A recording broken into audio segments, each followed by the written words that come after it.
नमस्कार मित्रांनो, आजच्या नवीन माहितीपूर्ण व्हिडिओमध्ये तुम्हा सर्वांचं स्वागत आहे. आजच्या व्हिडिओमध्ये आपण पाहणार आहोत की मुख्यमंत्री माझी लाडकी बहीण या योजनेच्या अंमलबजावणीमध्ये सुधारणेसह व्याप्ती वाढवण्याबद्दल या ठिकाणी जो नवीन जी आर आलेला आहे तो आपण या ठिकाणी पाहणार आहोत. तुम्ही जर आमच्या चॅनलवर नवीन असाल तर चॅनलला सबस्क्राईब करा, म्हणजे येणारे नवीन योजना तुमच्यापर्यंत पोहोचत राहतील. तर चला व्हिडिओला सुरुवात करूया. या ठिकाणी प्रस्तावना काय देण्यात आलेले आहेत ते आपण या ठिकाणी पाहूया. राज्यातील महिलांच्या आर्थिक स्वातंत्र्यासाठी आणि त्यांच्या आरोग्य आणि पोषणात सुधारणा करण्यासाठी आणि कुटुंबातील त्यांची निर्णायक भूमिका मजबूत करण्यासाठी महाराष्ट्र राज्यात मुख्यमंत्री माझी लाडकी बहीण योजना राबविण्यात शासन निर्णय दिनांक 28/6/2024 अन्वये मान्यता देण्यात आली आहे. सदर योजनेच्या दिनांक 28/6/2024 रोजीच्या शासन निर्णयामध्ये अंशतः सुधारणा करून दिनांक 3/7/2024 रोजी शासन निर्णय निर्गमित करण्यात आला आहे. शासन निर्णय दिनांक 5/7/2024 अन्वये मुख्यमंत्री माझी लाडकी बहीण या योजनेच्या अंमलबजावणीसाठी अ व ब वर्ग महानगरपालिकांमध्ये वार्डस्तरीय संरचना असल्याने या महानगरपालिका क्षेत्राकरिता तालुकास्तरीय समितीऐवजी वार्डस्तरीय समिती गठीत करण्यात आली आहे. तसेच योजनेच्या प्रभावी अंमलबजावणीसाठी करताना वेळोवेळी येणाऱ्या प्रशासकीय तसेच तांत्रिक अडचणींचे तात्काळ निराकरण करण्यासाठी शासन स्तरावर माननीय मुख्य सचिव यांच्या अध्यक्षतेखाली विविध विभागाच्या सचिवांना समावेश असलेली इम्प्रॉव्ड कमिटी शासन निर्णय दिनांक 8/7/2000 अन्वये गठीत करण्यात आली आहे. सदर इम्प्रोव्ड कमिटी या बैठकीत सदर योजनेची व्याप्ती वाढवण्याबाबत निर्णय घेण्यात आला आहे. त्यानुसार योजनेची व्याप्ती वाढवण्याची बाब दिनांक 21/7/2024 रोजीच्या माननीय मंत्रिमंडळ बैठकीत ठेवण्यात आली व त्यामध्ये झालेल्या निर्णयानुसार सदर योजनेची व्याप्ती वाढवण्याची बाब शासनाच्या विचाराधीन होती. शासन निर्णय काय आहे आपण या ठिकाणी पाहूया. मुख्यमंत्री माझी लाडकी बहीण या योजनेच्या अंमलबजावणीसाठी प्रभावीपणे व सुलभतेने होण्यासाठी खालील बाबींची स्पष्टता करण्यात येऊन त्यास मान्यता देण्यात येत आहे. कुटुंबाची व्याख्या. सदर योजनेसाठी कुटुंबाची व्याख्या खालीलप्रमाणे राहील. तर आपण या ठिकाणी पाहूया. कुटुंब याचा अर्थ पती पत्नी व त्यांची अविवाहित मुले-मुली. 2 नंबर, नवविवाहित महिलेच्या बाबतीत तिचे नाव रेशन कार्डावर लगेच लावणे शक्य होत नाही. त्यामुळे विवाह नोंदणी प्रमाणपत्र असलेल्या अशा नवविवाहित महिलेच्या पतीचे रेशन कार्ड हे उत्पन्नाचा दाखला म्हणून ग्राह्य धरण्यात यावं असं या ठिकाणी दिलेलं आहे. त्यानंतर आपण तिसरा पॉईंट या ठिकाणी पाहूया. परराज्यात जन्म झालेल्या व ती सध्या महाराष्ट्रात वास्तव्यात असेल तर त्या महिलेने महाराष्ट्रातील अधिवास असणाऱ्या पुरुषाबरोबर विवाह केला असेल तर अशा बाबतीत त्यांच्या पतीचे जन्मदाखला किंवा शाळा सोडल्याचे प्रमाणपत्र किंवा अधिवास प्रमाणपत्र ग्राह्य धरण्यात येते.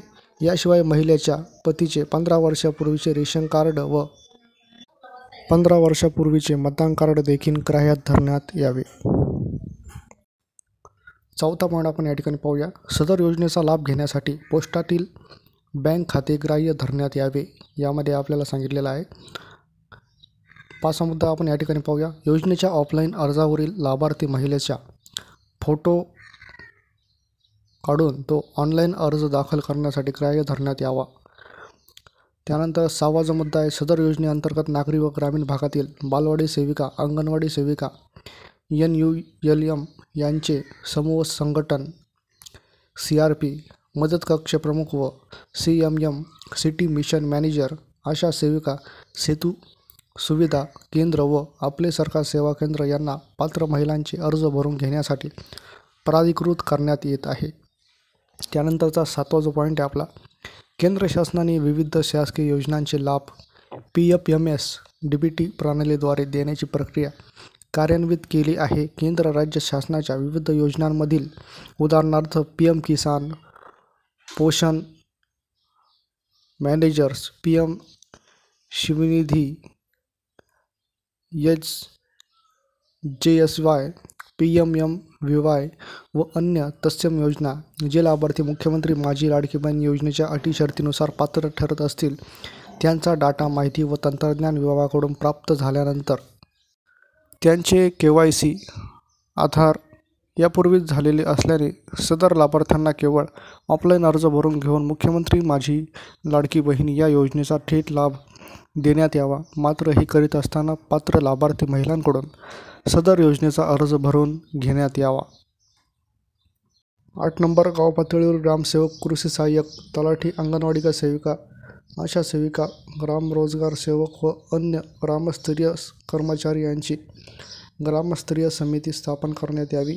सदर समितीचे आयोजक ग्रामसेवक व सदस्य सचिव अंगणवाडी सेविका राहतील. समितीने सदर योजनेसाठी गाव पातळीवर शिबिर आयोजित करून त्यामध्ये ऑनलाईन तसेच ऑफलाईन या दोन्ही पद्धतीने लाभार्थ्यांची नोंदणी करण्यात यावी. ऑफलाईन अर्ज यथावकाश ॲप किंवा पोर्टलवर भरण्यात यावेत.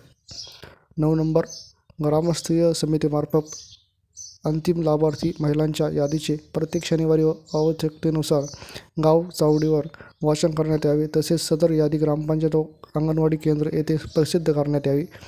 सदर प्रसिद्ध करण्यात आलेल्या यादीत हरकती प्राप्त झाल्यास त्यांचे निराकरण करण्यात यावे.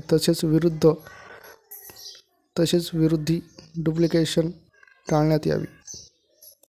10 नंबर, शासन निर्णय दिनांक 5/7/2024 अन्वये मुख्यमंत्री माझी लाडकी बहीण या योजनेच्या अंमलबजावणीसाठी अ+अ व ब प्रवर्ग महानगरपालिकांमध्ये वार्डस्तरीय संरचना असल्याने या महानगरपालिका क्षेत्राकरिता तालुकास्तरीय समिती ऐवजी वार्डस्तरीय समिती गठीत करण्यात आली आहे. समिती आता अ+अ व ब वर्ग महापालिकांपुरती मर्यादित न राहता सर्व महानगरपालिका क्षेत्रात वार्डस्तरीय समिती गठीत करण्यात यावी.